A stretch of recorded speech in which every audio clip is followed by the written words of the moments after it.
এই বর্ষার দিনেও কচুরলতা এনেছে, কিন্তু কেটেছি, ধুয়েছি, তারপরে একটু ভাপিয়ে নিলাম, কিন্তু হাত চুলকোয়নি, এত ভালো।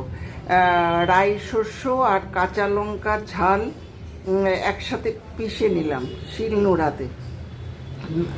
এরপর ওই বাটাটার সাথে ভাপিয়ে রাখা, জল ঝরিয়ে রাখা এই কচুরলতাগুলোকে ভালো করে মেখে নিলাম, একটু হলুদ, নুন আর কাঁচা সর্ষের তেল দিয়ে মেখে। এবার এই হলুদ পাতাগুলো আগে অনেক ব্যবহার করে নিয়েছি বলে এবার বেশি সরু নেই, ছোট ছোট পাতাগুলো, এগুলো কড়াতে ফ্রাই প্যানে বিছিয়ে নিয়েছি। এবার সুন্দর করে সাজিয়ে এটার মধ্যে মাখাগুলো দিয়ে দিলাম, দিয়ে এই পাতাগুলোকে এইভাবে করে দিয়ে এটার উপরে একটা ভারী প্লেট চাপা দিয়ে দিলাম, কারণ পাতাগুলো ছোট তো বাঁধতে পারিনি।